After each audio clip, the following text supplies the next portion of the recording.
job experience, Sure. preferably in a pharmacy.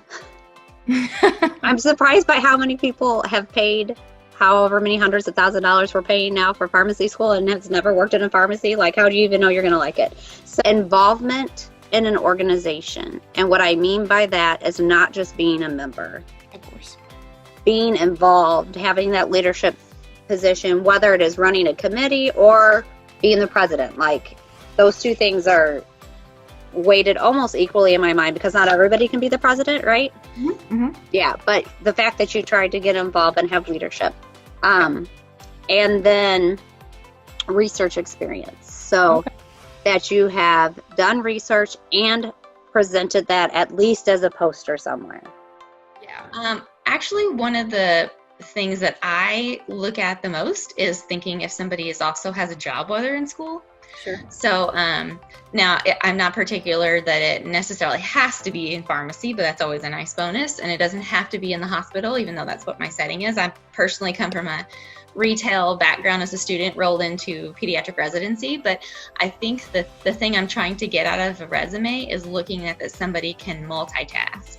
So somebody can go to school full time, have a job, have a decent GPA, and have some extracurriculars on their CV.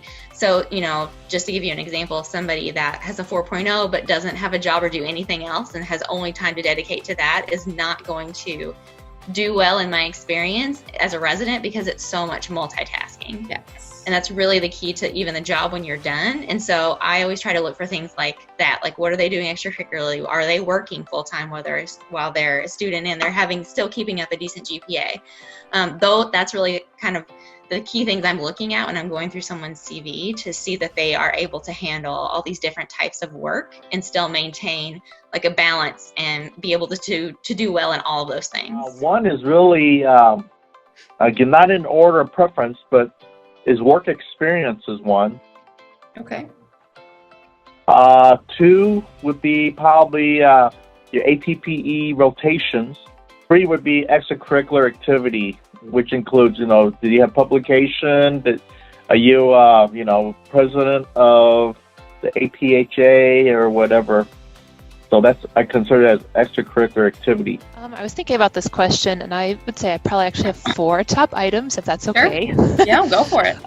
So the first one we kind of talked about was rotation. So again, since you're looking to do an acute care inpatient residency, I looked at your acute care and inpatient rotations.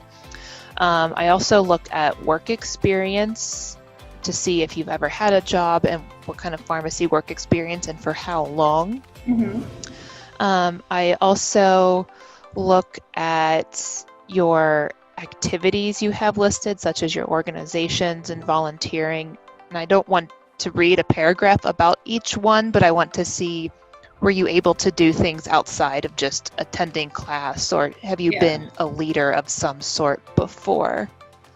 And what was the fourth thing that actually just escaped my mind? There it is. Research experience. Research, okay.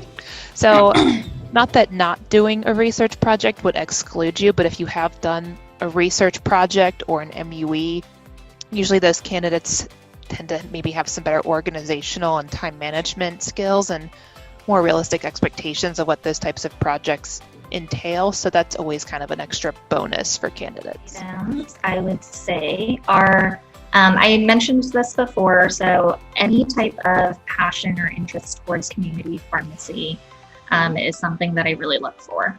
So whether that's through being a pharmacy intern at a pharmacy for several years or having work experience or volunteer experience at a community pharmacy.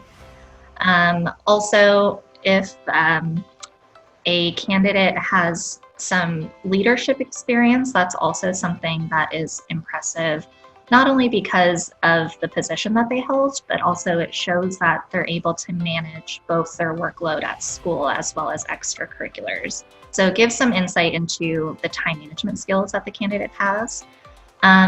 Or if a candidate doesn't have a leadership experience, like if they weren't elected as president at something, if they have heavy involvement in a particular professional organization, or they have committee experience, if they have some loyalty and heavy, volunteer experience, that can be a good indicator as well of potential leadership experience. And then I guess you asked for 3 things. So I guess the last thing would be, again, to have that patient experience on ABU rotations. So even if it's an ambulatory care experience at a heart clinic, or if it's, an inpatient experience where they went on rounds every day, just having the, the hours spent talking to patients and being able to hone those communication skills is something that's super important for community residents.